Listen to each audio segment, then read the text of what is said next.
Welcome to the Scoop World Order. Ohio State is now the betting favorite to win the national championship. Wow, how tables have turned since that Penn State win. Oregon suffered some key injuries, and we are just plowing along. I don't think Georgia looks that great. It's going to be an interesting playoff, folks. It's a big stretch. November for contenders, to quote Jim Tressel. He loved to say that. That was one of his favorite little sayings, is November is for contenders. And we've got nice stretch here, 2 cupcakes, and then 2 really good teams. Well, one very good team, then Michigan, who stinks. But we're going to get into all that. We're going to take your questions. As always, if you guys enjoy this content, please leave us a like, click subscribe, also click that little alert bell. Again, we appreciate you guys kicking it with us each and every night. It's always a great time. It's something that I know that I look forward to. I've gotten a lot of feedback that you guys love watching it too. A nice little cap to the day, 7 o'clock. We try to roll pretty much every day. So it's been an incredible run. What an amazing month we just capped in October. Biggest month in the history of Buckeye Scoop. So thank you guys for that. And again, we encourage you guys, if you guys want to help us out a little bit, best thing you can do is go on your Apple Podcasts, go on Spotify. Please subscribe to our programs. That is something that is starting to show up a little bit. So again, I know a lot of you guys are heeding the call. Super easy to do, but it's really been an incredible ride. With that being said, going to bring in my good friend Nevadabuck. Nevada, it's a bad time to be a cliff jumper at this point. The people that were jumping off the cliffs after Oregon and after Nebraska, I think that they're trying to crawl back up the cliffs at this point when we're the betting favorite to win the national championship. And, you know, a lot of people are, again, I'm like, yeah, I watch a lot of football. I watch Georgia, Florida. I wasn't exactly in awe of Georgia's offense by any stretch of the imagination. Texas has been okay, struggled versus Vanderbilt. I like where this team's sitting. I always tell you guys, pray that we don't get injuries, because again, injuries are the things that can change everything really quickly. And you know, Tez Stewart looks like he broke his collarbone for Oregon. Looks like he's gonna be out for 6 to 8 weeks. Is he back for the playoffs? Maybe, but he's going to be out down the stretch. There's no way he's playing in the Big Ten championship game, where we'll likely see those guys again if we run the table. But what are your thoughts about it? Because again, we're pretty steadfast, and we're pretty, especially in the new 12-team playoff era. Like, we're pretty like, guys, like, it's not that big a deal if we lose on the road to the number 1 team by 1 point. Like, we're going to be fine. And like I said, I've said it a million times, I think that that's a huge edge for us heading into the Big Ten title game if we see those guys again. And I also said that the teams it's not the same teams when you've had injuries and improvements and more cohesion across the board. Like, I think Ohio State is a much better team now than they were when they played Oregon. I think the defense has been stifling. I think the offensive line is going to continue to improve with Donnie playing left tackle. What are your thoughts on that? Well, it just, well, first of all, I want to say happy birthday to my partner here, Kirk Barton. 50 years old today, man. You don't look 50, Kirk. You look fantastic. And no, who would have thought that you'd ever be 40, man? You were used to, when I first met you, you were the youngster, and now you're like the old head. You're waxing poetic about the old days when you played and forgetting stuff and old days. 7:30 at night and stuff like that. But hey, if you said 7:30 in the morning, if you say 7:30 in the morning, you're right. It's perfect. You're close. Hey, I was like, damn, you pay attention when I talk to you. Good. There you go. Good job. No, but happy birthday! And it's kind of a tribute to you. I was looking back on kind of the road, your road to the national championship there in 06, and I was like, oh wow, God! In 06, your road to the national championship was play Michigan and then play Florida, and I'm like, wow, it's a little different now. It's a little different now. It's like okay, Michigan, Oregon, Tennessee, Alabama, Georgia, Jesus. And then Oregon again or something. I mean, it really is wild how much college football has changed, and how it's absolutely a war of attrition. So your point was spot on, man. Stay injury free. Try to avoid that as much as you can. We've bitten some of the injury bug, but it's not like it's not like it can't hit again. It's not like it can't take another bite out of our booty. But no, look, things are never as good as they seem. They're never as bad as they seem. When we lost Oregon by a point, we were like, guys, come on. Don't let small sample variance affect your big picture view of the thing. I say the same thing after the Penn State game. We could have lost the Penn State game. It would have taken a series of unfortunate events. It wouldn't have been fair because we were better than Penn State. But there was a sequence of things where we could have lost that game. Had they scored instead of Davison getting that interception before the end of the first half, had they scored at the end of the game and gone for two. I mean, there's a million different scenarios, but they didn't, and we won, and so now everybody's happy. But as a fan, man, just try to take a step back, look at the big picture, where your thing's going, and we're in great shape. We're a premier team in college football year in and year out. We've got a premier staff. Great talent, deep team. If any team can afford to take injuries on, it's Ohio State. I mean, not many teams can lose their first string left tackle and then their second string left tackle and then still ball out. And we did that, and it just shows you how much talent is on this team and what a resilient bunch it is. But schedule setting up perfectly. Now you've got Purdue coming in this weekend, and which is pretty much an unlosable game. And at this point in the schedule, I don't care if we win every game by one. I honestly mean that. I don't care if we beat Purdue by one. If you said, hey, Nevada, we're going to win, we're going to beat Purdue by one, we're going to beat Northwestern by one, we're going to beat Indiana by one, and we're going to beat Michigan by one, are you okay with that? And I'd be like, okay, I'll take four W's, because it really doesn't matter. It's all about, just get to the dance, have a ticket, a chip and a chair, and just kind of take it from there. But no, the Purdue game's coming at just the right time, because I guarantee you, we'll be down a little bit this week, because that was a heck of an emotional game. Any game where you're seeing Jim Knowles twerking after the game and Ryan Day and Chip Kelly involved in something, an embrace that lingered a little bit too long on the field and stuff like that, then that the players are going to be a little, they left a little bit of emotion there on the field up at State College. Good news is Purdue's so bad it won't really matter, and time to get back after it. Well, yeah, I mean, that's kind of what happens, like when these kids get beat to death for the Oregon loss, and then they don't play great versus Nebraska. Still win, which is great, but I'm telling you, it's energizing, I guess you could say, when you win that game, especially in a place like that where it's a good team, top 3 team. I mean, they fell all the way to 6, so I guess they sucked down Nevada, but that's a good team. That's a playoff team, I think. I mean, if Penn State runs the table, which I think they can, like, playoff team. So, I mean, they'll make it, and it'll be interesting because you could have us, Oregon, Indiana, and Penn State all in the dance, which would be, I think kind of cool for the Big Ten to get 4 of the 12. Now, it might not happen, but again, I don't know if Indiana plays. I don't think they play Penn State. I think because Indiana has the softest schedule like I've ever seen. Like, that's the thing, is like there's a lot of people that are upset that they're not, top 5. And I'm like, well, I mean, look at who they've beaten. They've dodged whatever Indiana graduate made the Big Ten schedule this year. It's like somehow they've dodged us, Penn State, Oregon. They get Michigan this week. Finally, they're playing like a brand name team, but I was like, this is the softest schedule I've ever seen. So I don't know. I like the energy around the team right now.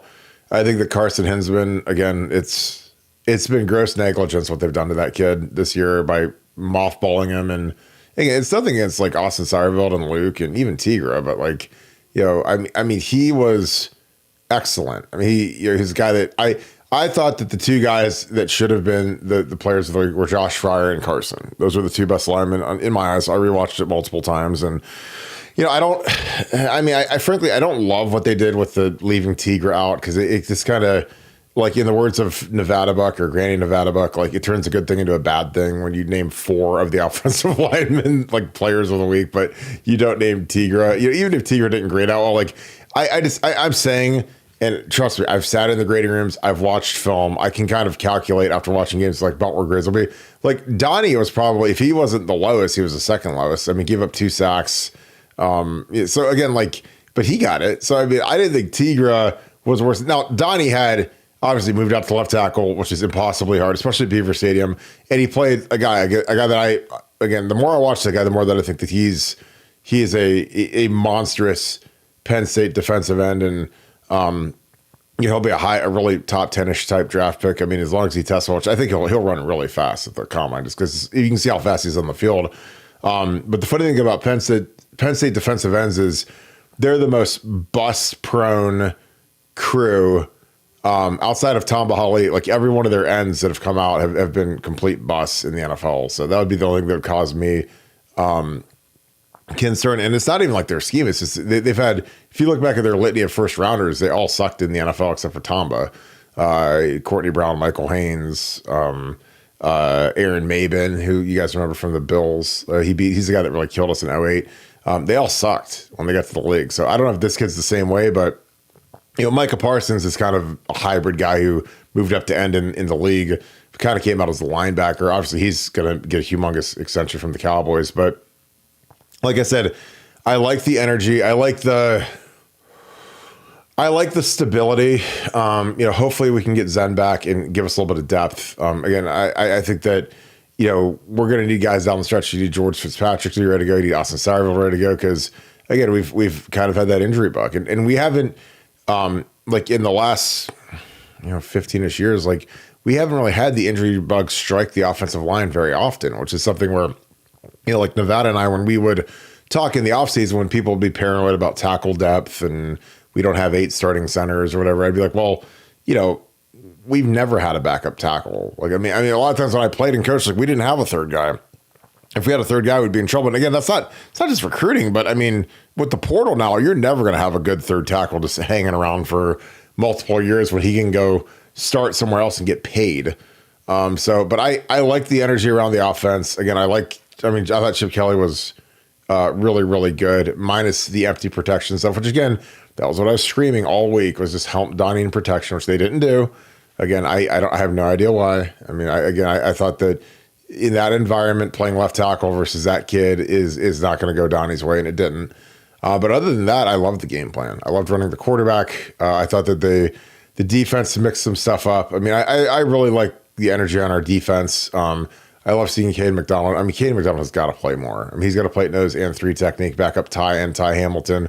When I say Ty, it means Ty Leak. I don't say Ty and Ty, but it is kind of interesting. They're both ties in the middle. But Caden has got to play more down the stretch. He was really good when we needed him, man. He's a force to be reckoned with. And I thought Caden took a step. Caden Curry, along with Caden McDonald. So again, I just like the energy of the team. I thought that the cornerbacks kind of got their mojo back. I think that after the Oregon game, it was like when Austin Powers lost his mojo. Like that's kind of what our corners were, and they had some fire to them versus Penn State and back to their old trash talking ways. And Davis had made one of the best interceptions in the history of the school, which was great. So again, I love the direction of the team, and I'm just telling you guys, like there's not a team out there that I'm scared of. Like even Georgia. Like I know everyone's always paranoid about Georgia and scared of Georgia, but like.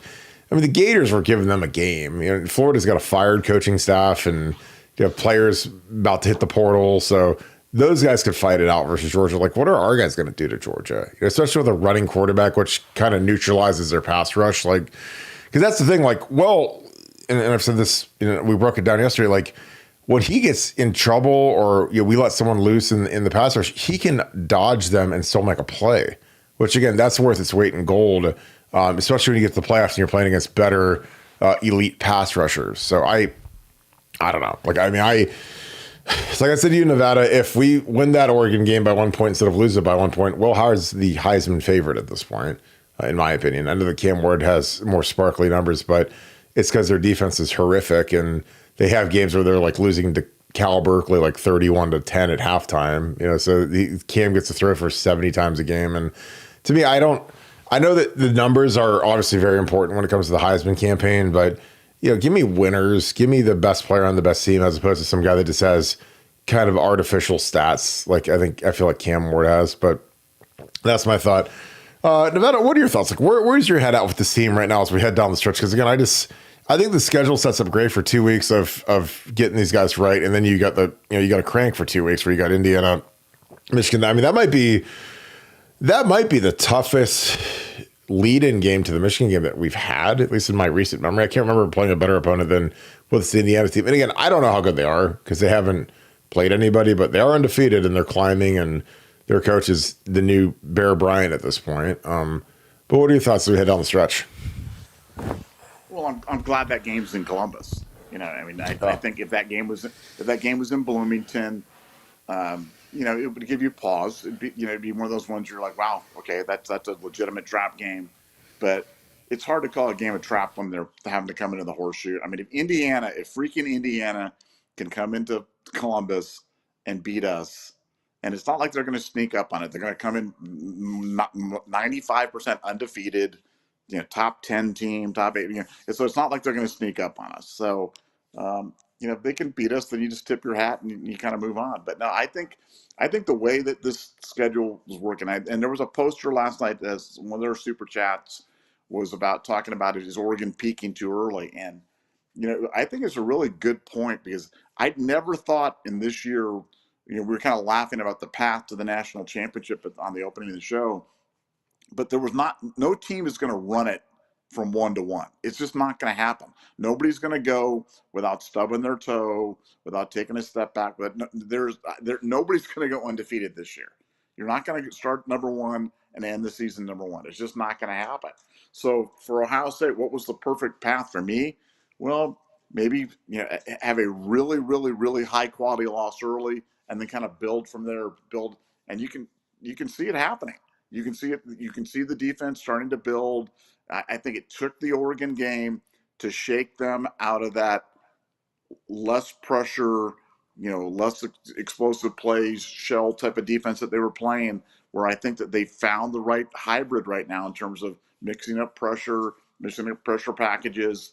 And, sure, they'll give up some explosives. Sure, they'll give up some quarterback runs and stuff like that. But I think it took a game like the Oregon game to get them to unleash the guys. And they're starting to do that. They're starting to pile up the sacks and the tackles for losses and starting to play at a super high level. And from an offensive standpoint, hey, we lost, Jimmy Simmons, which was unfortunate, but we found something in getting Carson Hinzman, to free Carson Hinzman, get him back on the field. And again, I'm not saying we're better than we were before that, but this line's got some attitude now. And it's only going to get better. Carson's only going to get better with reps. Donnie's only going to get better with reps. And I think the arrow's, pointing straight up for these guys. And no team in the country, forget schedule. You talk about strength of schedule and this and that S&P plus and blah, blah. Nobody has played 2 road games like at Oregon and at Penn State. Those are 2 top 5 teams that we played both on the road, and we beat 1 by 7 and lost 1 by 1. So we are battle tested. And, we won't play in another place all year that's as hostile as Happy Valley was or Alton Stadium was. So these guys have seen it. They've taken teams' best punches. They've responded. And I think that was the path for national champion, as opposed to some team that gets out front, goes number 1, and then takes it wire to wire. I just don't think it's going to be that kind of a season.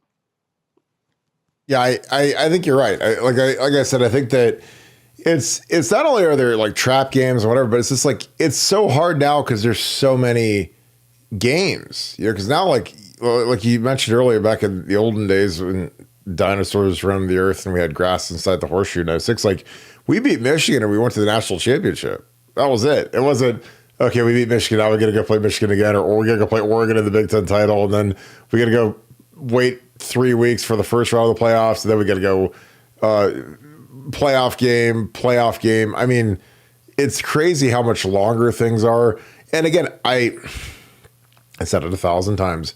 I think that this loss is the best thing that could happen. Because again, when these like fighters can taste their own blood, then all of a sudden they're like, we better sharpen up. Because again, when you make mistakes and you're not on point, you're not on your stuff, then you could lose. And again, like when you get later in the season, like when you lose, it's over. I mean, it's a wrap. I mean, it's like that's the kind of the beauty of like football and college is like once you lose a game in the end of the season, like the team's done. Like, I mean, you don't, those guys, that group of kids will never be in the locker room as a team together ever again. Like, this is the harsh reality of it, but it's true.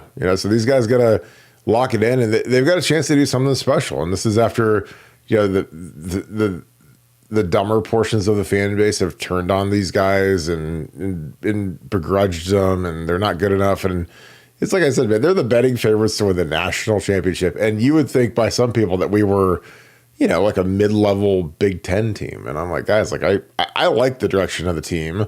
And again, there are people who want Ryan Day fired. I'm like, well, I don't know who you want to hire. I mean, is it Kirk Barton, Nevada? Is that the new guy that everybody wants because he's beaten UAB and Tulsa and whoever else like in his first 10 games as a coach, and he scores a lot of points versus UCLA and these other turds. Michigan State. I don't know. Like I like what Ryan's doing because again, when I think of firing Ryan Day, to me that also means you got to fire Chip Kelly and Jim Knowles, and I'm like, well, we're number one or we got to be top 5 in total defense for the year. And I'm sure we're number 1 in a bunch of categories, and I think Chip Kelly has done really tremendous things with this offense, and I think Chip Kelly might be the only guy on earth that could get Ryan Day to see the light on running the quarterback, which we've been screaming about for 3 years now about how we're so stupid on offense. And all of a sudden we magically run the quarterback, and guess what? It's impossible to defend. And when we've needed it the most to get something done, we've ran the quarterback. Like we need to ice down the Penn State game at the very end. We run Will Howard a couple times. Even when we start off that drive versus Oregon to start the game off, where again, I thought we were going to just smash those guys because we came out on fire, had basically like a dream start to the game, walked down the field. And when we need it the most at the very end of the drive in the low red zone and, the 1-2 yard line, we call Will Howard's number and he plows in the end zone and does the LeBron, powder thing or whatever. And I was like, that is why you run the quarterback, because especially on the road, it's unstoppable. When everything else is screwed up, if the cadence is bad or the left tackle gets beat because it's too loud and he can't hear and he's laid off the ball, like the Q run can still defeat some of that, and again, just his shiftiness, I think, is going to win us a lot of games down the stretch because, not every quarterback is created equal. Not every quarterback has the sense and the athletic ability to get out of the way of a sack or a negative play. And that's what Will Howard does. So again, I bet a lot of money on Will Howard because I think he's really, really good, and he's getting better in this offense. And I think that, a lot of our guys are getting better. So we're not the same team that we were when we lost to Oregon, and Oregon won't be the same team either, but they've suffered some more injuries, man. And I'm telling you, if we can stay healthy, I think we get a great chance to win the Big Ten, beat Michigan, and get to all of our goals. Your thoughts on that, Nevada, and we can get into some of the super chats and start to pile up a little bit. It's funny you're talking about the QB run, and I went back and watched, and you mentioned his name last night, but I want to call him out for special attention today. Bennett Christian has been playing really well, man. I'm telling you what, that guy, unsung hero, number 85. But watch for him because he finishes his blocks, and he's doing a really nice job out there. Had a beautiful kick out block, the biggest play of the game on that 3rd and 1, and we also Quinchon come in and kill that guy, and Will gets around the corner, but Bennett kicked that guy out there on the outside, created a beautiful lane for him, and he did that multiple times. So look, I love the way that we're blocking. The quarterback run will forever and ever be undefeated. And that's why guys like Stetson Bennett can win back-to-back national championships. And you can just go down the list of guys that have won it. They all run. We sound like a broken record for the past 3 years going, you got to run the quarterback, man. You cannot keep doing this. You don't run the quarterback, you're putting yourself in bad spots. And I'd have people push back on that. And I'd be like, man, this just seems so obvious. But it's fun that we're getting to see it, but it's fun that we're getting contributions from a lot of different guys in a lot of different little ways. And I just feel so good about the team. 3 of our last 4 home regular season games at home. Gotta love that. The other one at Wrigley. So a Wrigley 11 a.m. start in Chicago. So I mean that'll be awful. That's be awful. Dream, isn't it? That's your dream, right? The earlier, the only thing better than that would be like a 10 a.m. start or something like that, right? I wouldn't make it to kickoff because I told you I went to that the Cubs game when I was a member of the Bears. The Bears are a great organization. They did a really good job of like kind of showing us how to use the L and go to a White Sox game, go to a Cubs game. I didn't go to the White Sox game because it was like a Saturday night, and Kaminsky or whatever it's called, it's like kind of in the hood, and I didn't like and I'm an Indians fan, so I hate the White Sox. So I don't want to see them, but I want to go to a Cubs game just because it's Wrigley and it's cool. And we went down there on a Saturday. I'll never forget this, and it was like I don't know if it was an 11 a.m. start. I mean, I don't know what time, probably 11 noon start or something like that. But we got down there like 2 hours before the first pitch, and I was like, what in God's name are we going to do for 2 hours before a baseball game? And the guy who was like the director of player development is like, oh, we can come in and watch batting practice. Like, not on the field, but like in our seats. I was like, I don't want to go watch batting practice. Are you crazy? So, me and a couple of the other hooligans, we went over to Cubby Bear and Harry Carey's, because I was like, dude, this is like Chicago in the summer. Like, this is like the mecca of like, 25-year-old, college kids. I was like, let's go check out these bars. And I went into these things, man, and these things were incredible, awesome, like great looking bartenders. And I was like, I don't even want to go to the game anymore. Like, this is great. I had some lunch, instead of eating a stupid hot dog, and had a couple beers. And I mean, I finally think I got into the game, but it was like the 5th inning. So I was like, I better go because they're probably wondering where I'm at. But it just, like, watching a baseball game from start to finish in the stands is like, it's like paint drying to me, especially like when you can go watch it. I mean, I'd rather go to the Cubby Bear or Harry Carey's, one of those, man. Cause like, but an 11 a.m. start is going to be, I mean, it's going to be terrible, but our guys will be used to it. It'll be like a noon body start game. But I mean, our guys are gonna have to get up at like 4:30 in the morning for that. They're going to be in whatever hotel they're at, and 4 a.m., ring the bells. And I honestly, I don't think I never played in an 11 a.m. like Central Time game in my career, I don't think. Because again, there isn't a team. I think if Indiana's a noon game, if Indiana ends up being the big noon, we're going to have like 8 noon games this year. This is going to be like the Kirk Barton early bird Golden Corral 4 o'clock dinner special right here, baby. So I love that in Nevada. That's pretty fantastic. Yeah, this is your dream schedule. Oh my God! Say, like I was going to ask you if you played an 11 a.m. game. I mean, that's kind Never. of unusual, right? 11 a.m. is weird. Oh, that's a weird. No, it sucks.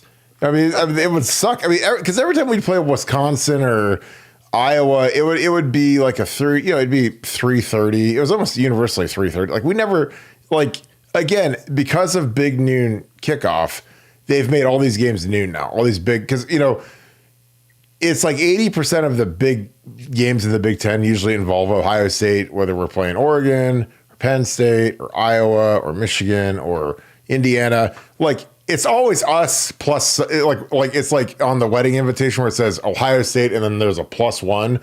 Like, so we play at noon every week, and I'm just like, God, it's bad.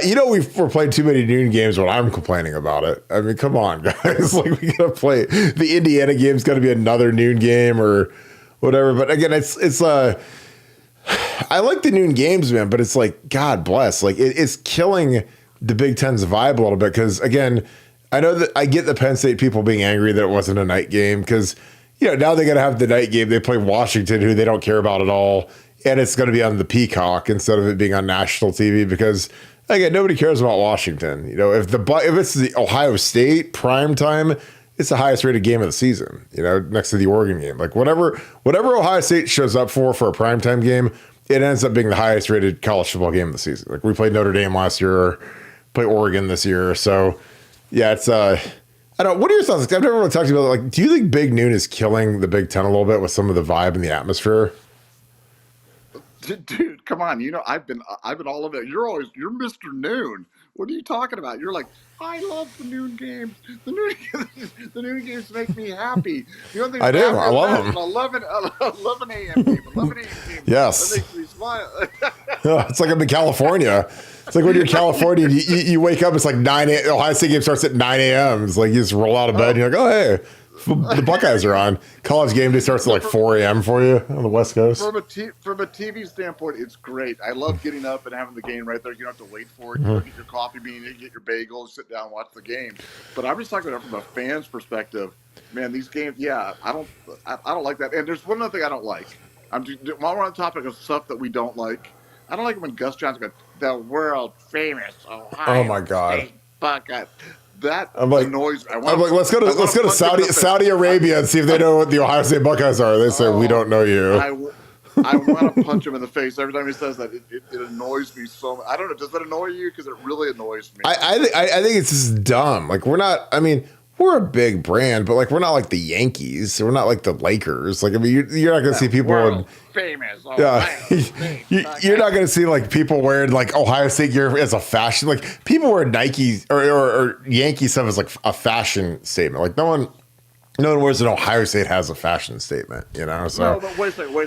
There's a lot of kids in Africa right now wearing those Michigan back-to-back national championship shirts right now. So Michigan is I know they're wearing my 2006 and 2007 national championship shirts. See, those are probably torn down by now, man. They're probably oil rags by now. Those kids were probably they're probably world famous 2006 and 2007 national championship. I mean, those kids run around Africa naked with nothing but my little Nike shirts on that say 2006 national champions. They love that. Barton 74. Oh my God, I know the throwback jersey. Jesus, I'm sure that that's probably why we are world famous, because we lost those national championship games where it's like, oh man. And like in 06, man, they printed a zillion of those shirts. They're ready to go and put them in the malls the next day. Like, oh no, they lost. Can we take the ink off these gray T-shirts? No. No. Straight to Zimbabwe. It's funny. I mean, the only reason I know where most of those places are is because of Civilization 6 and Civ 7 is about to come out. So, I know where Zimbabwe is, and I know that they're hard to go against in the game. All right, let's get into super chat since we are delirious. I want to say a quick thank you. This is amazing. I got a birthday card. This is a substantial birthday card. Look at this thing. It's like the size of a medium-sized Nevadabuck personal pan pizza. It says, "Our very best to you, Kirk. Keep up the great work. The DePrisco family, David Sr., Maura, Mary, and David Jr." And they also got me a gift card from B-Dubs for $100. So of course, the first thing that Nevada said is, "Well, we have to divide that among the ownership based upon our stakes in the company." It's like, so you can send me. What'd you get for your birthday? Your birthday just happened. Did you get a B-Dubs gift card? I got B-Dubs for dinner, Twin Peaks for lunch. Oh man. You got another cat. I like my cat. I'm gonna stick Hazel over there. Hazel has a job, man. Hazel keeps like the rodents out of the house. Hazel? You didn't name it. You didn't name the cat Knowles. Knowles the cat running around like vegan tofu, grass-fed tofu. After seeing him dance, man, my eyes were bleeding. I can't ever watch that again, man. Dude, man, I mean, he's pretty loose, man. He does that yoga and that Pilates, and he chews snuff during the game, so that's why he's always locked in up there. He's got a little spitter going, and he's thinking about his vegan burrito afterwards. And hey, he's earning his vegan burritos. Ryan in the mosh pit too, man. I don't like to see it. I just don't like to see it. I'm just not gonna lie. Ryan's up in there. Ryan's up in there twerking. I was like, yeah, that's probably why they got the cops parked outside of his house, because they saw him twerking. He got all the lover boys coming after him. Oh god. I was like, damn. I was like, get that man a drink. Good God. Tim Z, thanks for the fun. What's up? No, hold on. You should not have told me about that gift card, because I'm not going to be in a bad mood the rest of the night. Oh, I know. I'm going to get the Venmo request right in the middle of the show. But Kirk has to pay the taxes on it. Yeah, well, that's only fair. That's only fair. Oh my God, I'm dead. Tim Z, thanks for the 5. I think it's time to shoot this one in the head. What's the deal with the Carson Hinzman podcast? I'm like Nevada. I just can't believe that they put him in exile over a podcast where he said some dumb things, but it wasn't like that bad. And and that's coming from me. And I've said more dumb things than everybody on the team combined, especially when I was an active player. Like, you got to remember, I got banned from the media for a year because I said that Troy Smith should play, not that he should start over Justin Smith, that he should play. And again, Troy Smith ends up winning the Heisman Trophy. So again, like I'm not going to take a victory lap because again, if I did that, I'd probably get to be too skinny, and you guys would I'd float away during the podcast. We can't have that. So Nevada, this is one of the great urban legends. What's the deal with the Carson Hinzman podcast, Nevada? Yeah, it's just not. It's nothing. It was that was not the reason. The reason that Carson was not playing, and we had a great nugget today on Buckeye Scoop, some great insight by one of our great insiders, helping technician on this. They just thought he played a little high last year. They thought he got pushed around. He got sick in the fall, and Justin and Ryan just were not there. And this week they were going to go Austin Sireville. They were going to go Luke Montgomery, and none other than Chip Kelly lobbied on behalf of Carson and got him in there. And, the rest is history. And, the great thing with Carson is he's just got such a great attitude. And I'm sure if you put, I said this on the board, but I really believe this. If you ask him, he'll say, I just need to be better. If I'm better, I'll get on the field. And, he doesn't blame anybody. But it certainly wasn't about a podcast. There was nothing about a podcast or, he didn't, offend Nina Day or whatever. No, it was just performance. They didn't feel like he was where he needed to be. We felt differently. We talked to other people who felt differently, and you know what? I think we were right. So Jesus, this was Carson's a good. He's a really good kid, and I'm really happy for him. Yeah, and like I said, we have film of him going against the two of the top, 10 defensive tackles in the country. The two Michigan guys are really good. Now, the rest of their team sucks, but their two interior guys are good players. So it's like, well, watch Carson, like he hung in there. And again, he was a freshman. So again, these guys get, there's a reason why in my mind, I don't really write off an offensive lineman until he's in year 3. Because usually like the first year in general, you redshirt. If you have to start the redshirt freshman year, then it's you're either good, which I thought Carson was last year, or someone's injured or whatever. But year 3 is when you really start to get your strength and you get familiar with the system. And I mean, it doesn't take that long, but guys get a lot stronger. Like I went from being a 350 bencher to a 500-pound bencher over the course of my career, and it's like, that's just from working in the strength program. That's natural progression. You got stronger, everything, squat, bench, clean, hang clean, all that. So naturally, as you get bigger and stronger, you get more confident, you play better.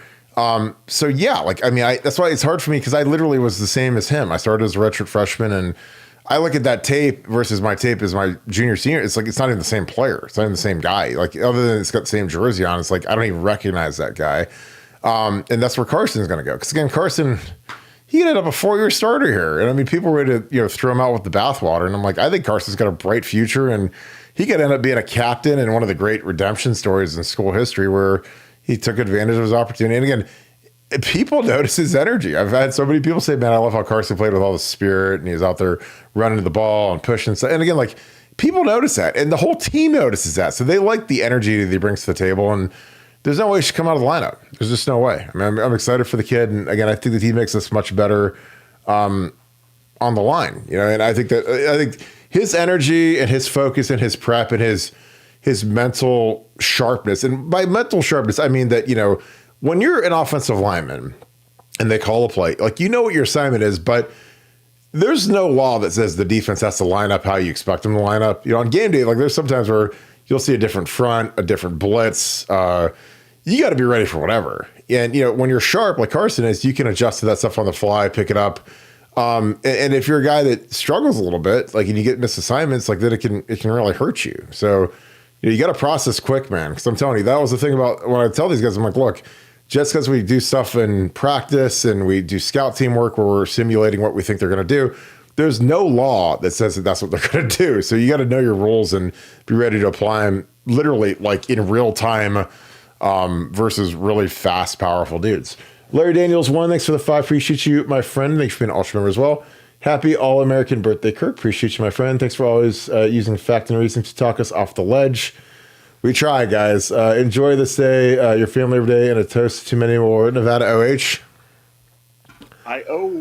I'll show a little quick photo of the Kimbo. She got going tonight. It was great. So you can see my little dude. You can see my dog over to the right.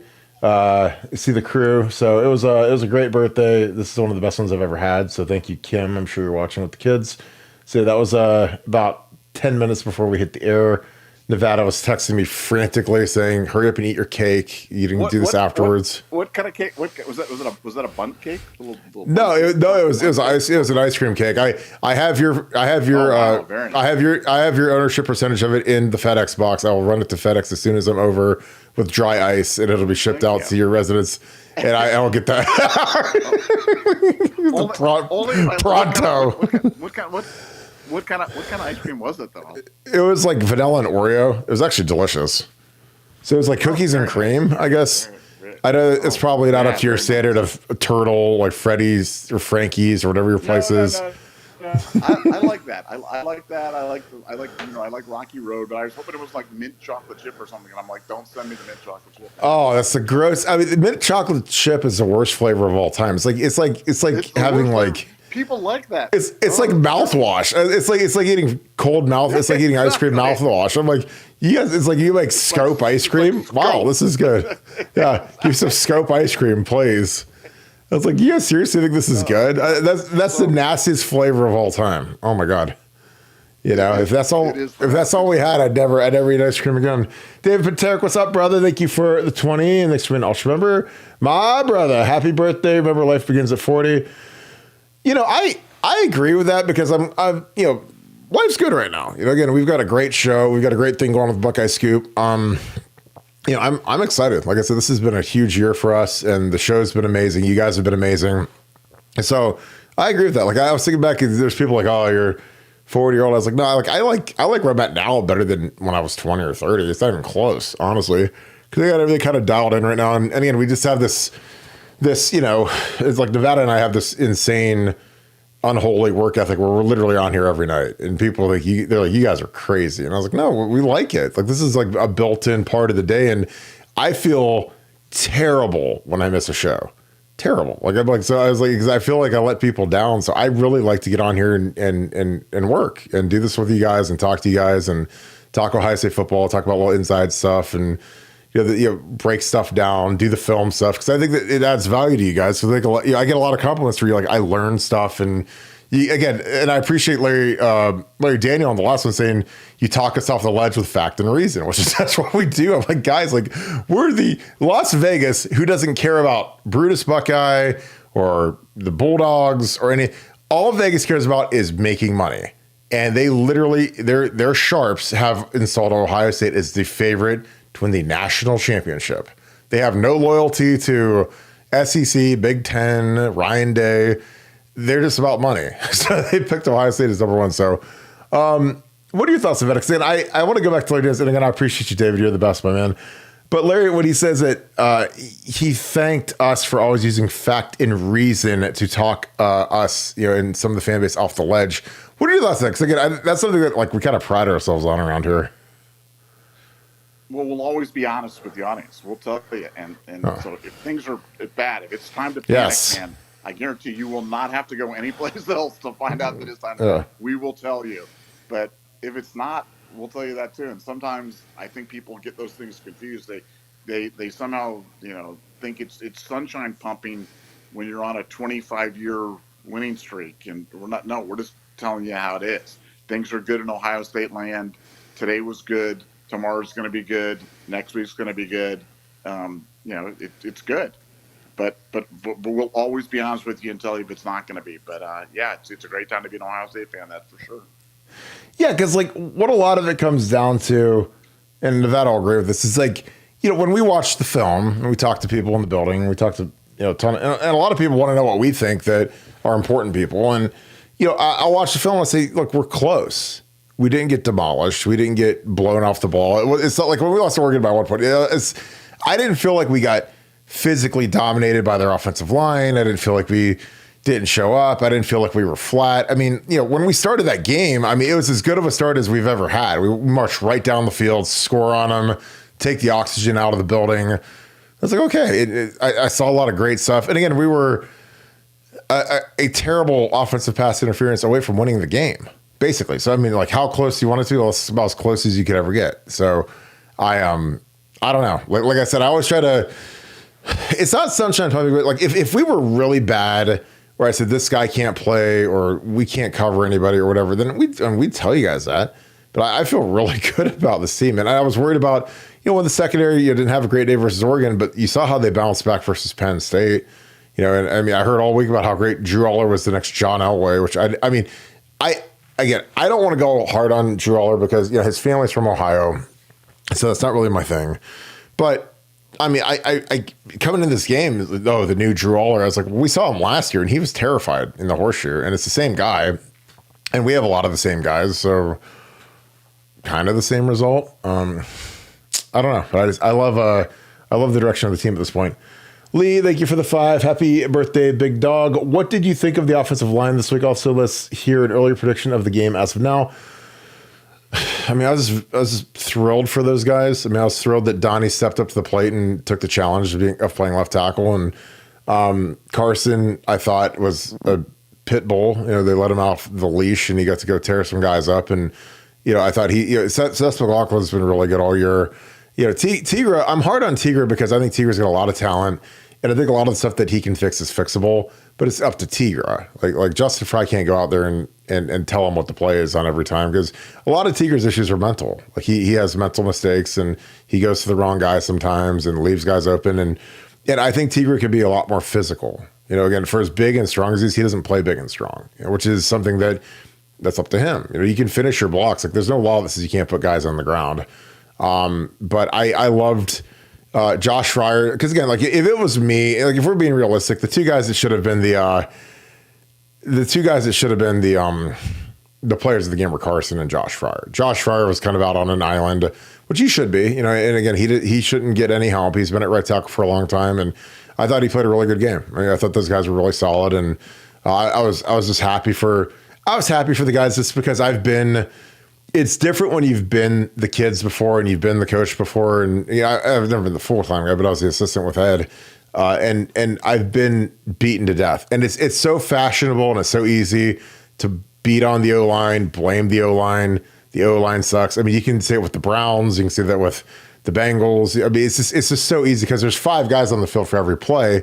So, if one of them screws up, then the whole thing sucks, So that's just kind of it's always like, that's why I said in my lifetime, we've hated every offensive line coach that we've ever hired. And if we hired Alex Gibbs and brought him out of the grave and had him coach, who's probably the best line coach who's ever lived, we'd hate him too, just because that's what it is. So I felt great for those guys because I know how hard that it is to play there. And that's not just, that's not me just placating like ESPN's rankings or the video games rankings. Like I've played there, and it's like that place is, it's an insane home field advantage when the crowd's into it. Now, again, like the thing that we did when we beat them in 07 is we scored on them early, and that takes the crowd out of it. And you don't have to have the crowd be an incendiary riot the entire night, because all you gotta do is go score. You just go score one time to start the game off, and they're like, oh no, here comes the big bad Buckeyes. And that's what I said all week. Like when we had idiots picking Penn State to win that shouldn't even be allowed to cover the team anymore. I was like, you do realize like you're picking James Franklin to beat Ohio State, and we've won like since 01. I mean, God, they've beaten us 08, 11, but 11 doesn't even count as the worst team we've ever had, and 16. So since like 01, they've beaten us 3 times, and you're picking them to win. I mean, there isn't a rivalry that we're more dominant in that one, other than what used to be Michigan until the last 3 years, but I don't know. Prediction of the game. I mean, we're going to win. We're going to smash Michigan. Nevada, this is not in stone, but do you have an early prediction for the game and your boy Sharon Moore, Fat Albert? Well, yeah, but I want to call out one other thing about Penn State and all over the last 2 years. Their third down conversions against the last 2 years, 4 for 26. Jesus. 4 for 26. I mean, dude, that's just a crazy stat. So, yeah, I'd say our defense is kind of dialed in on these guys.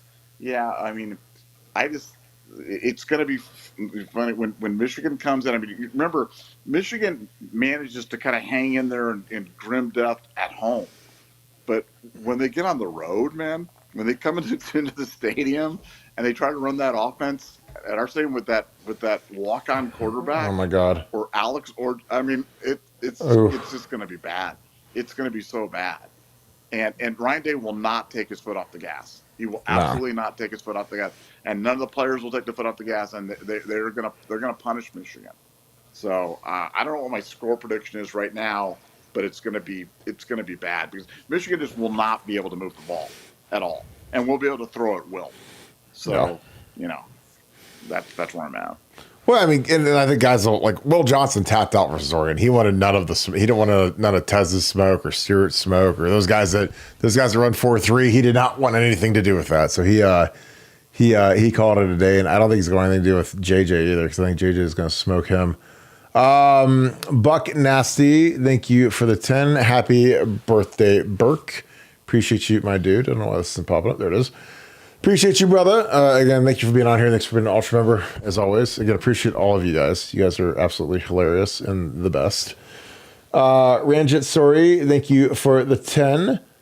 I think that when it comes to individual awards, Heisman, Biletnikoff, etc., individual stats are overvalued and contribution to team success is undervalued. What do you think? Nevada, I'll let you go first. I've been talking a little bit.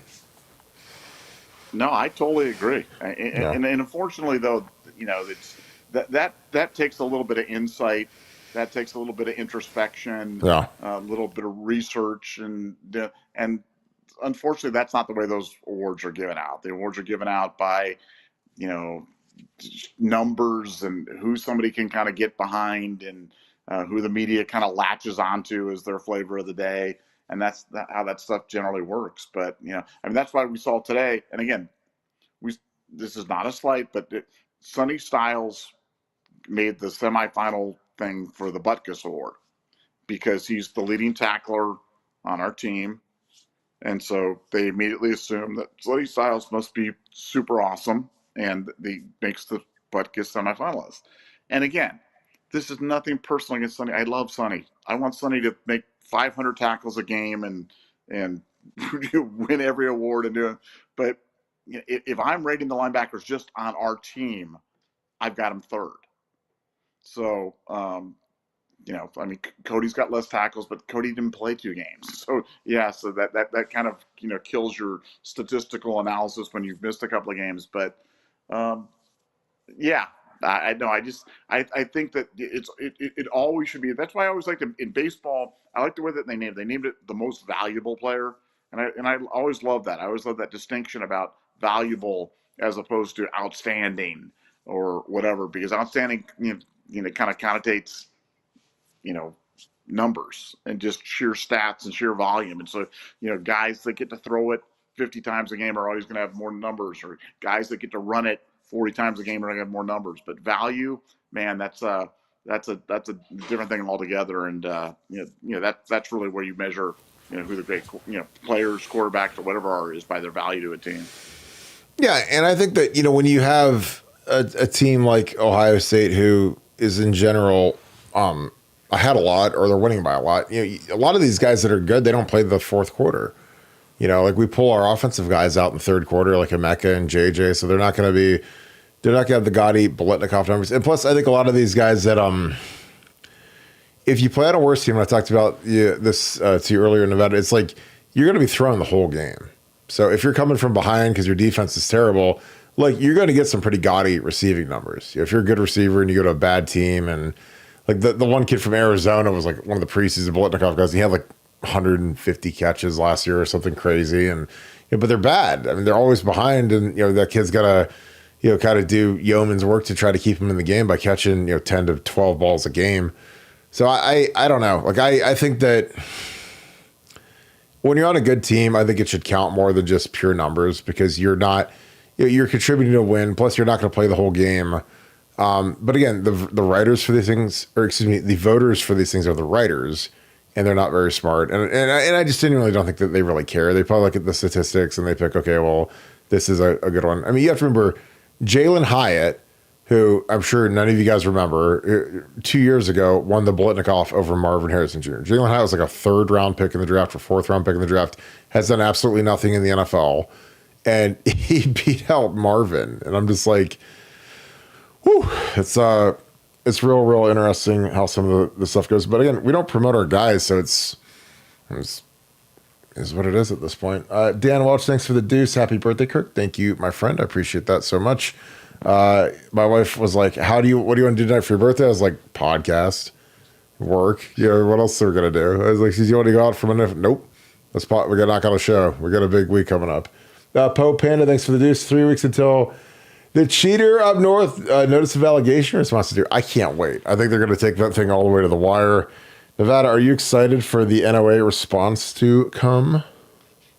Yeah, I'm excited. I'm still amazed that never leaked. I mean, I'm still absolutely amazed. I admire the NCAA's discipline, and I admire Michigan playing the hide the monkey game with the press, because I know that there's about 50 different groups that have filed Freedom of Information Act things on. They've managed to dodge all this stuff up to this time, so it's kind of a nice little human drama being played out underneath the surface. Because as bad as things are for Michigan right now, 6 losses this year, Sharon Moore clearly having no clue what's going on up there, and Sharon having more other personal issues up there at Michigan. You've got this NCAA thing kind of looming, so. Lots to unwind there, and we're all gonna get to see. By the time that they file their thing, we're all gonna get to see what the NCAA allegations were and what the response, and that'll provide us with hours and hours of entertainment. Jamie Coburn, thanks for the 5. Happy birthday, Kirk. Anything on the cheating and allegations? Time's ticking on them to respond. End of this month. Nevada OH. I mean, we don't have anything. I mean, I don't think we don't have anything new in Nevada, do we? Because I mean, normally when we do a show on it. But I mean, the clock's ticking. They got 3 weeks, and we're gonna know about all we need to know in the next month or so. What are your thoughts, Nevada? Yeah, I'm still, and I may be the only person to believe this, but I believe they've got to settle this. They've got to reach a negotiated settlement, because it's going to be so easy for them to flush it now that all hope is gone. I mean, you got to remember, before the season, they were a preseason top 10 team. We actually had a podcaster with Yoder where he's like, "We're a chance to win the national championship this year," and we're like, No, you don't. No. I know, like, everybody's entitled to an opinion, but that's a bad one. So it's like but they really believe that. But now I think it'll be a lot easier to flush it now that all hope is gone, and they know that they're never going to compete for a national championship again, like, ever. My boy Yoder is smoking on that Connor Stallions pack, I think, when he was projecting that one out, man. I was like, Jesus, man. I mean, I know you're a Michigan fan, but it's like Alex Orgy, a quarterback, you're projecting they could win a national title. It's like, you've been playing the video game too much because the producer's a Michigan guy. Deion Jackson, thanks for the 20. Appreciate you, brother. I was wondering, as a former All-American O-lineman, former coach at The Ohio State University, do you ever talk to up the current O-line? How often do former players talk to current players? I get reached out to by a good number of folks around the program, in the program. So yeah, I do. And I've got a great relationship with a bunch of them. I had some wish me happy birthday today, which was nice. I mean, Jamarco Jones, who's one of my kids practically, who I love to death, he wished me happy birthday like 6 a.m. today, and he's up with the Lions right now as one of their backup guys, and kid that I've loved. He's a kid that I actually just recruited. I never got to coach him, but I love Jamarco, and close with Jack and Norwell and those guys, Corey Lindsley. So, I think that there's a certain amount of help that I can lend to these kids because I've been them before, and I've also coached, and I can also kind of give them a little bit of guidance because, again, I want all those guys to do good. I want them all to be better than me. Like, I don't hold anything back. I say, hey, this is what I wish I would have known. So I say, like with Taylor Decker. Taylor Decker's made $120 million in the league, and I couldn't be happier for the kid because, again, he was a kid that came in tall, good player, was raw, had to get tougher, got much tougher, and he's going to be like a Detroit Lions like Ring of Honor member. By the way, he's had such a great career up there, and they're a chance to win the Super Bowl this year. They're really good. So I think that it's I'm trying to think back when I played. It was always unique when I was on the team because we had Jeff Ulenik was a strength coach, and he was obviously an All-American center. Jim Lachey was our play-by-play guy, and he'd always be at practice. So I'd always love to talk to Jim because he was, like an all-pro tackle in the NFL. He used to block Bruce Smith when he was with the Redskins. And, we'd have some guys that would come back on their bye weeks, like Shane Olivier would come back on his bye weeks, and some of the guys I played with would come back. So I was really tight with John Hicks, God rest his soul. I used to go to lunch with him about once every 2 weeks or so at Vladdy's. Because I always like to learn from those guys, especially a guy like John Hicks who played for Woody Hayes, and I loved his Woody Hayes stories. I loved his insights. I could never get enough of that. I think that's something that's kind of been lost a little bit. Is I don't know if, since we're such a national recruiting team, I don't know if these guys really talk to the old timers as much as I used to like to do. Because I used to, Jim Stillwagon and Jack Tatum and those guys. I used to love talking to those guys because I loved Ohio State. I loved the history of Ohio State. And again, I'm not a big uphold the standard guy, but you want to learn from guys like Jim Stillwagon and Jack Tatum and John Hicks, because I think it's important. Because again, those guys were national. They won the big awards and great careers and tough as nails. And so those are the kind of guys I like to be around and talk to. And obviously, like Orlando Pace has come on the show. I'm tight with him. I love Orlando. So yeah, and maybe sometimes it was more me reaching out than them reaching out. But once I reached out to them, they got to know me. Even now, I talk to Pete Johnson all the time, and a lot of these guys that are around Columbus still, and they're the best, man. I mean, they're all thrilled with how Buckeye Scoop is, and they love the show. And I'll tell you what, man, good or bad, man, when things are going bad, I mean, I get my phone lights up like a Christmas tree with former players asking me what's really going on inside the program, and I try to be guided and give good messages about what's happening. Because again, it's, Urban Meyer, who's one of the sharpest coaches that's ever lived, he said, when the former players turn on you at a program, you're done. So I try to, keep guys from jumping off the cliff, because some guys, they get just as emotional as you guys, some of the former players, and they go down the pathway of our players are soft and the program's soft and everything's soft. And I was like, I don't think it's that. I think that, we missed a couple tackles here and there, and they threw it over our head a couple times, and we're okay. Just let's let the season play out and see how it goes. So yeah, but I love talking to the former players. The current players are great. Like I said, I'm just happy. Like I said, I'm happy the line played well in a tough environment, and I think it's something that they're going to use to catapult them into the rest of the season. Jeff Rittenhouse, thank you for the 5. We'd like to see some empty backfield QB A gap draws. Make the linebacker stay a couple steps closer to the line to open up the crossing routes even more. Yeah, I mean, we used to run that a lot with Troy. We used to call it 10 because it was literally the two gaps are 0 and 1, like to the left and the right of the center. So, I mean, I'm good with QB draws. I think it depends on the team, the linebackers. I don't love Will Howard having to run kind of in that middle of the field area where potentially there's two linebackers in the box. Not to mention defensive tackles that could get a hold of him, because if you run it and a defensive tackle disengages from your quarterback, then you could have a 320-pound guy falling on your quarterback. Whereas like when you run a lot of the outside stuff that we ran a lot with Will, you're not going to run into those guys. Because I just worry about a big heavy guy falling on Will.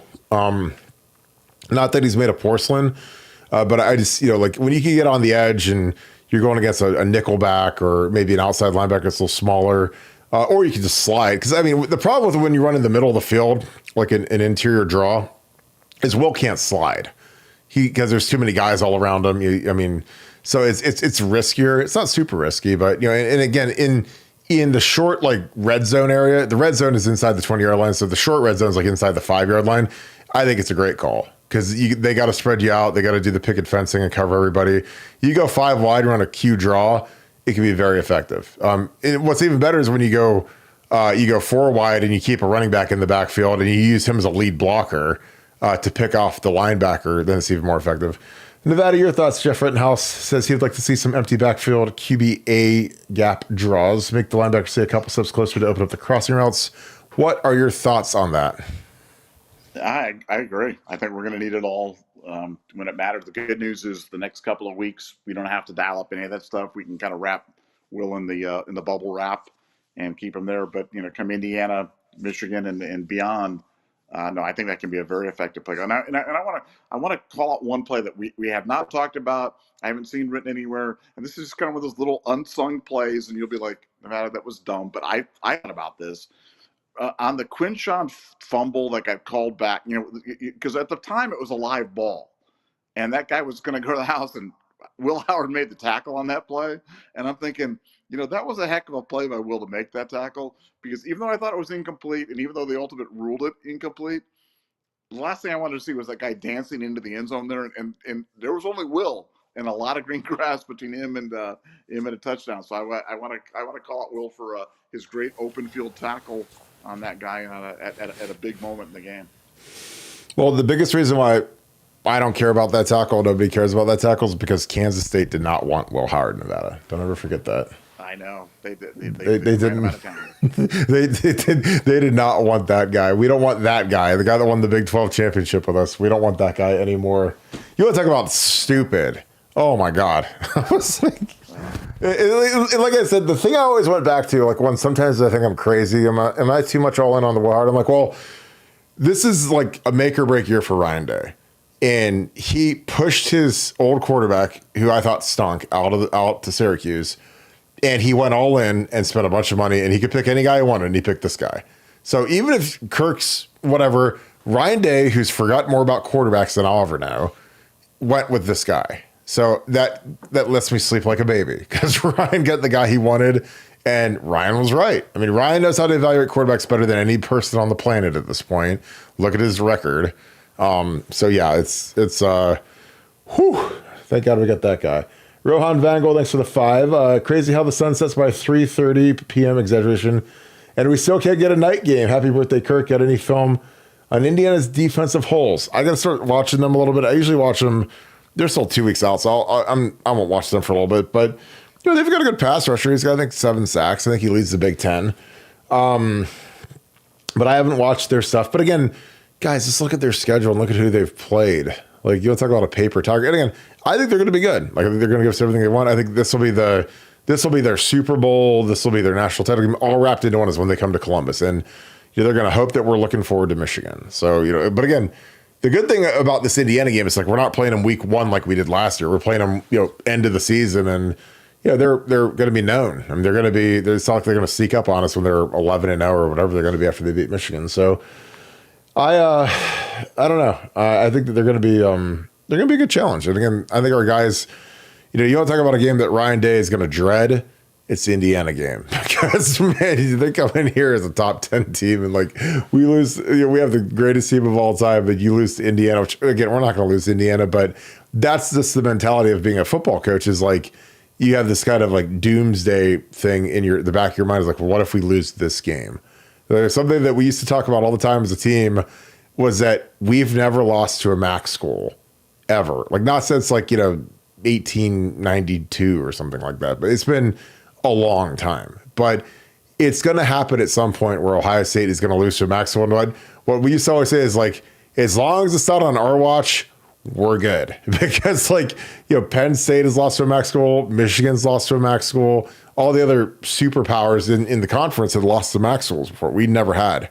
So again, you always have that dread where you're like, God bless, like, we don't want to lose to, like, again, in 2011, we almost lost to Toledo. They're throwing at the end zone at the end of the game. And 2003, we're playing Bowling Green, and their tight end, thank God, drops a touchdown pass. We won 17-10 or 17-14 or whatever. So that was a team that had 20 starters back from the Miami Hurricanes national championship team. So yeah, but I'll get into that, Rohan. I appreciate you, man. I'll look at some of that Indiana film, and I'll have a good report as we get closer to that game. I appreciate you, my dude.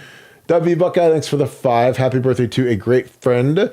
We all spend lots of evenings together. Thank you for what you do, and it's nice to be a part of this.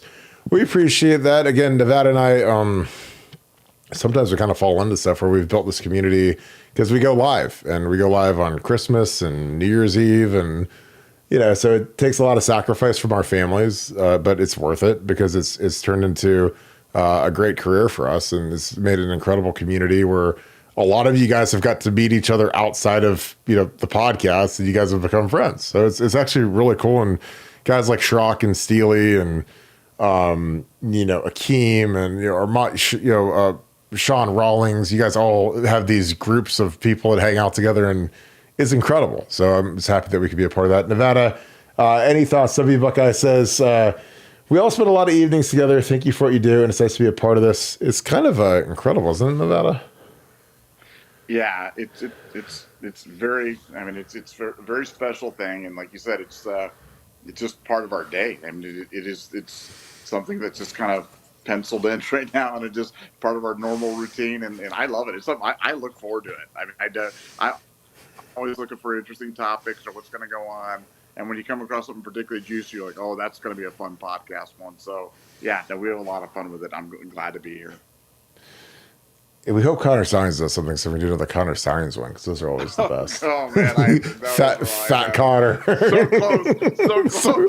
So close. Fat Connor. Is that Fat Connor Stallions? Yes. Oh, I know. So close. Connor's been in the Freddies. He's been doubling up on the Turtle Fudge Sundays, one in each hand, walking out. And getting taller. He got taller, too.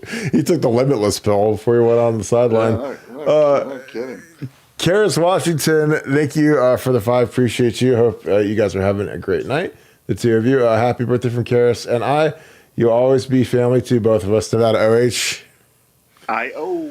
Well, thank you, sweetheart. I appreciate you guys. I look forward to seeing you guys at the next outing. I hope you guys are having a great night, as always. It's always fun to kick it with you two. You guys are always the best. And like I said, Kim and I can't wait to see you guys at the next outing, which I got to get that scheduled because I got to talk to B-Dubs because they're up next. So I'll see when we can get something up so I can see you guys again. Trestle Spectacles, thank you for the 10. The offensive line was freaking dominant the last game of Penn State. That was impressive. I hope that drive gives them the mojo they need the rest of the season. OH, and happy birthday, Burke.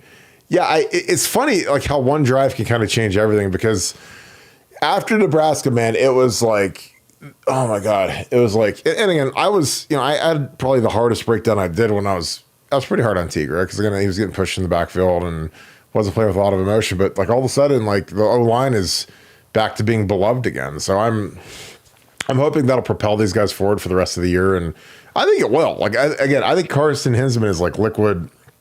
He's like he's like NOS. They got those cars in Fast and the Furious. They hit the button, the NOS comes out and makes them go from going 100 to 150. Like that's what Carson is. Like I mean, he's like a ball of energy out there and finishing dudes. Absolutely loved it. David Fennell, thanks for the deuce. Squat, clean, bench, deadlift PRs. Happy birthday. All right, Nevada, you're up. I know you're dying to give out your squat and bench and hang clean. And do you even know what a deadlift is?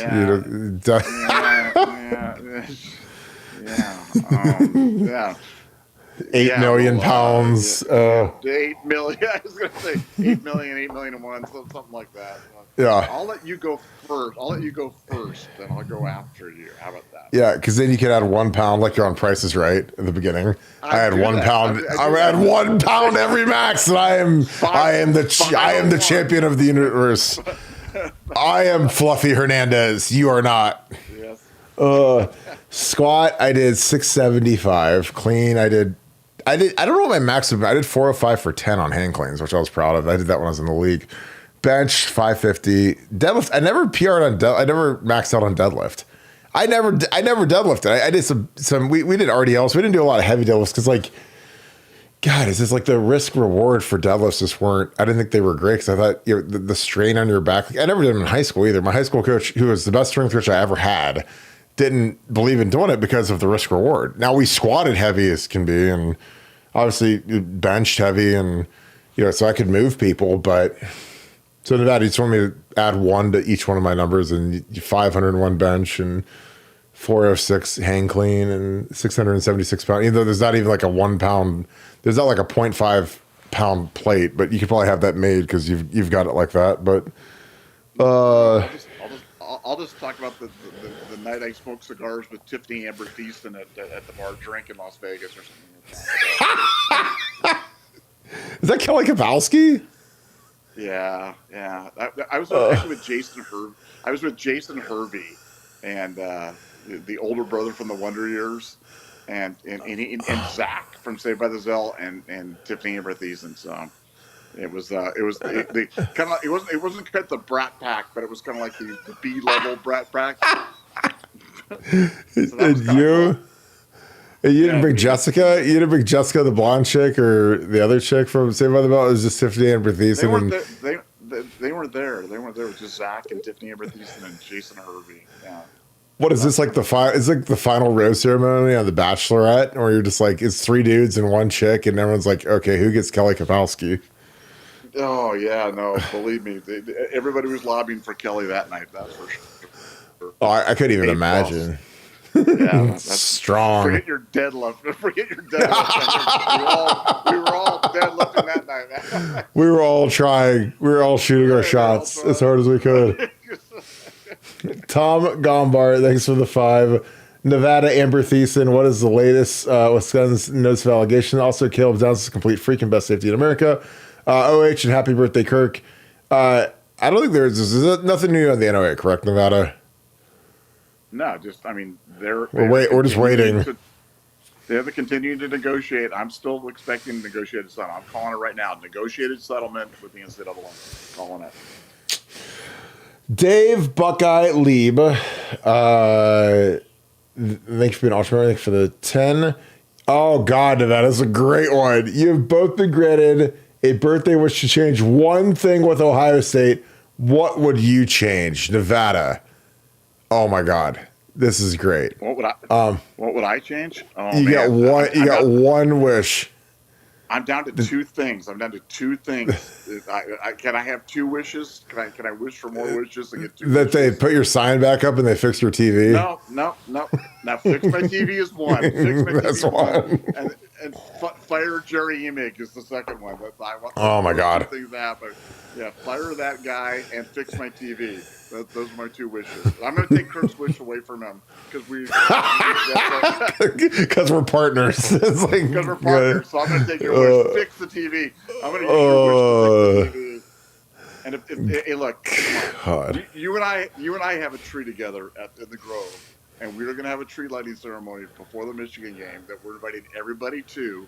You guys can all come meet. We're meeting at Kirk Barton's tree before the Michigan game, and we're all going to sing Christmas carols and do stuff like that. So come hang out with us. I would build Jerry World 2.0 as our new stadium. That's what I would do. It would have a dome. It would have concession stands and working TVs. It'd be amazing. You're so soft. I am. You're so soft. I'm soft, and I'd do let's have concerts year round and money flowing from the trees and sweets down on the ground. Kirk Smith. Kirk Smith. If you have a kid, you need to name him Gene. Eugene Barton. Eugene with his middle name could be Mean, so we could Eugene Barton. Gene. Oh man. You would want to build like Allegiant, like SoFi Stadium or something that's like super like incredible, or no? Do you think that's a dumb idea? I like the elements being part of the game, man. I do. You could have you could have a retractable roof. You can have an open air. Yeah, but nobody's ever gonna open it. Nobody ever opens. They always say that. Dude, did you see the Arizona Cardinals had their roof open and it was hailing in Arizona at the game yesterday? That's because they're stupid, and that's because that doesn't count. That stupid grass that they wheel in there, and things like it's bad. It's bad. Yeah, yeah. So don't use that as an example. We're not doing that. Also, if they wheel the grass out, it would take over our tree, and we got to think about our tree. That is true. The tree. They'll just run over my tree. They'll move all the other ones. Perfect. It's like everybody else gets keep. We'll replant the tree along the where the tracks come out. Then Kirk's supposed to be underneath the tracks the whole time. The hobo tree. Oh my God. Proof Buck, thanks for the 5. Happy birthday. Love the position discussions. What are the top 3 changes you like to see with tight ends? Scheme, skill, effort. Nevada OH. Well, I mean, our blocking techniques is terrible. So, I mean, obviously, I'd like to get someone in there that can actually teach these guys how to block something. And again, at some point, it's either the kids can't do it or they're not being coached hard enough. And some of it's just technique. Like, I mean, what are these guys blocked out on a pin play where we pull someone outside and, like, you got to get your if you're gonna pin block a guy, eventually you have to work your hips upfield so he can't come over. You can't come over the top of you and go make the play. And it happens every single week. And I'm like, God bless. Can we give me 5 minutes? I'll teach these guys. I used to do that play all the time. It's the easiest block in football, a pin block. I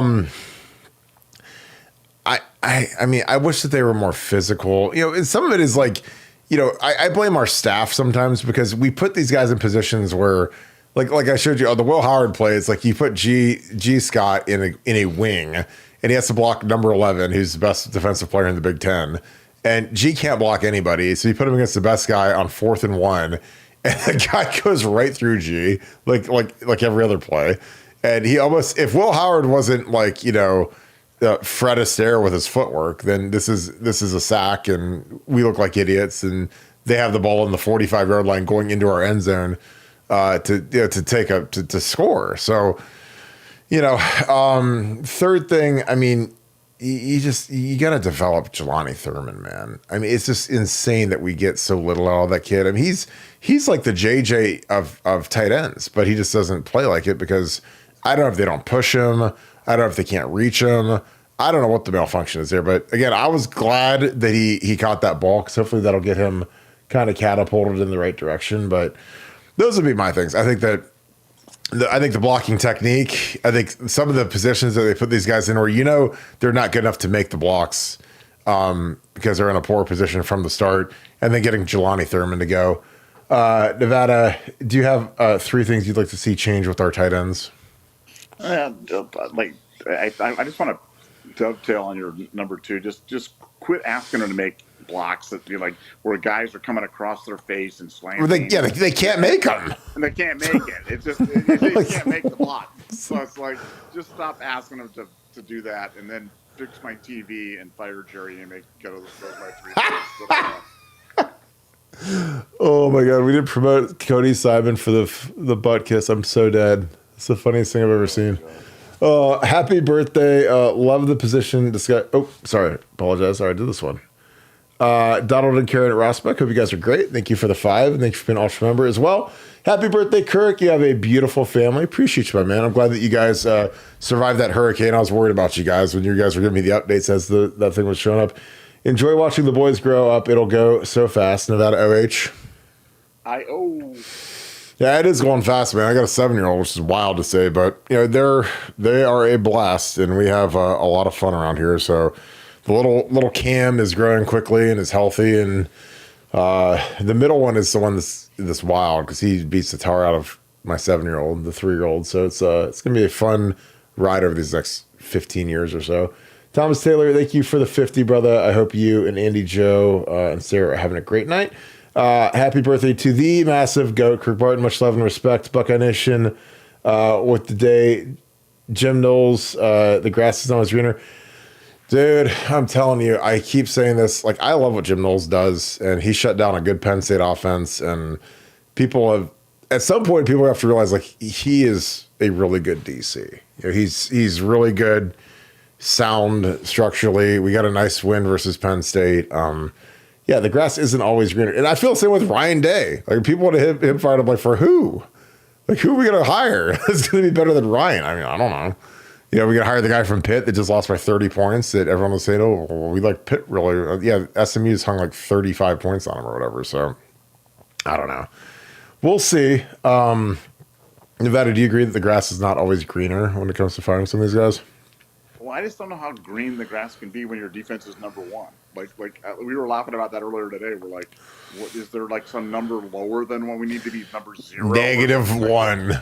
-1. I mean, like, we're literally the best. And we're the best, and it is historically the best that we've ever played defense at Ohio State. But that's not enough. Fire Knowles.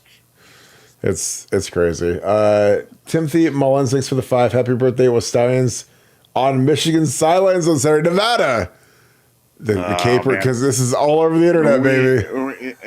We thought somebody sent me that, and I'm like, man, this is the darkest. That is the funniest thing I've ever seen. It turns out that there's another fat, tall guy on the staff at Michigan that looks exactly like Stallions, that wears sunglasses on the sideline and looks like him. So if you ever wondered, is there another unattractive person out there in Michigan? They all look like that. That's how everybody looks like up there in Michigan. This is the photo that was in question right there. There's the fat stallions. Yeah, so we were looking at this, and the guy, obviously the far right, he's got the goatee going, he's got the Keds mall walking shoes going, the non-branded like white, hush puppies on, but I was like, God, he looks like he's been hanging out at Fatburger for but hold on, I just got to say this, guys. When we got this photo, the first thing we did was verify to make sure that it wasn't like photoshopped. Then it was a legitimate news organization that did this. This wasn't some spoof site or whatever it was.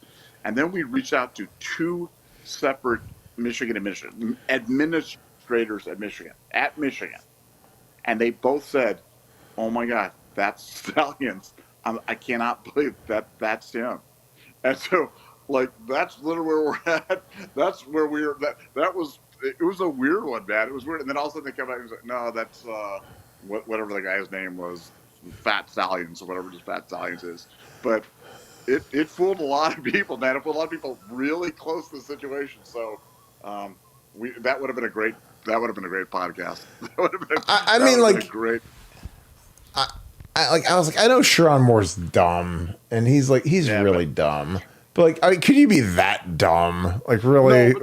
No, but the fact that we could even believe it, though, it's like one of those things where you're like, if you could even believe that they could do it, it just shows you how far they've fallen. Because certain things you hear and you're like, oh, I heard such and such, and you're like, not just can't happen because that's just impossible. But like this one with Michigan, like there's part of you like, yeah, I can see they could do that. I can absolutely see they did. Mm-hmm. So, I mean, it was fun while it lasted. It was fun. It was a glorious hour. But no, alas, untrue. Just yeah, like I said, I was like, he looks a little chubby. I don't know. I was like, Buckeye boys, Devin and Mello, thanks for the 200, man. I appreciate you, my dude. Happy birthday, brother. Appreciate all you've done for the Buckeye boys and the Scoop fam. 2024, 2025 Natty Lock, Nevada OH. I hope. Guys, when you guys get off the show, make sure you go to the Buckeye Boys. It's spelled with a Z, because like Boys in the Hood, like the old movie. And type in Buckeye Boys and go subscribe to their YouTube channel. They're growing it. Devin and Mello do a great job. They had our boy B. Boses on the other day. They have Kenyatta Jackson's dad on all the time. They had Greg or Steve Belisari on. Steve. Who was the quarterback? Steve. Greg was the linebacker. They had Steve Belisari, the quarterback, on. So, guys, follow these guys. They're growing it. Absolutely fantastic show. And a lot of times they tail us, which is great because you guys can bounce right from here and follow Steely, who is the Pied Piper of everybody at every chat. So I appreciate you, Steely, for gathering everybody up and telling them to go on to Buckeye Boys after we get done. So I appreciate you, brother. Ian Banks, thanks for the deuce. Second watch. Penn State is a hell of a team. Yeah, I mean, they're really good. Like, this isn't like a fake, they're not good. I mean, they're too deep in the season to be frauds, I think. And they'll make the playoffs, and I think they'll make noise. And especially if they have to play a home playoff game in a whiteout, oh my God, that ain't fun. Especially if you have like a team, like a cold, you have the Miami Hurricanes come to Penn State for a whiteout. That would be, that'd be must-see TV because that place is going to be frosty if they get to host a home playoff game. I hope they get to. Paul Lewis, thank you for the 50, brother. You got to get back over here. I hope you're feeling good, my man, and I appreciate you. I love the photo of you and your lady.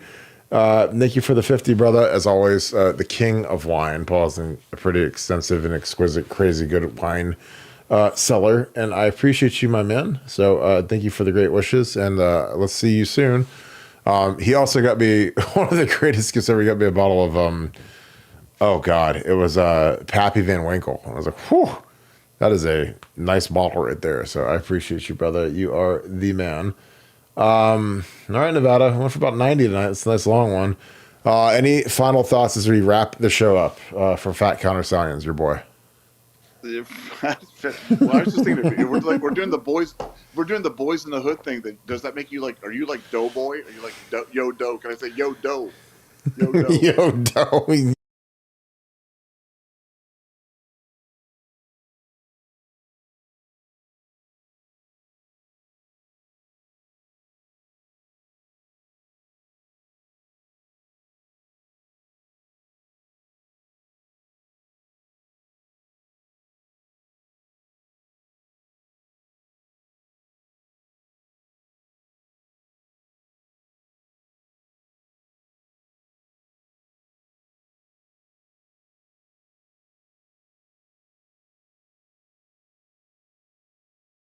To make sure that we exercise that. Thank you guys. As always, I appreciate you guys kicking it with us. Again, if you guys enjoy this content, please leave us a like, click subscribe. Also click that little alert bell. Thank you for all the kind birthday wishes. It means a ton to me.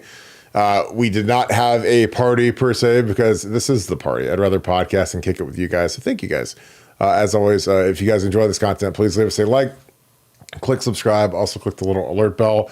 If you guys can subscribe to, the best birthday gift you guys could give me, bar none, is subscribe to Apple Podcasts, because I'm telling you, we're starting to see some traction there because it's been pretty dreary, but I can tell that you guys are starting to subscribe to it, and it's starting to make it look a little bit better. So we appreciate you guys doing that. Also subscribe on Spotify, completely free to do that. If you would like concierge access to Nevada and the other 2 hours a day, join BuckeyeScoop.com. The people that have joined it from the site can't believe how fun it is, especially you guys that love the chat.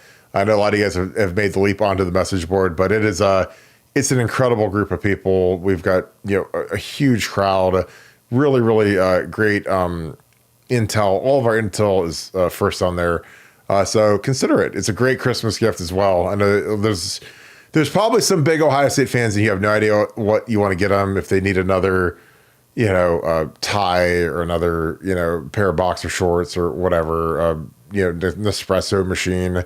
Get a Buckeye Scoop. I mean, because no one's ever been like, man, I hate this. This is terrible. They actually end up loving it. So it's a fun gig, and it is open 24 hours a day, man. There's people on there all the time. So it's like a party that never ends. So I'd love for you guys to join us on BuckeyeScoop.com, because I'm about to jump on there as soon as the show's over. So with that being said, thank you so much, Buckeye Nation.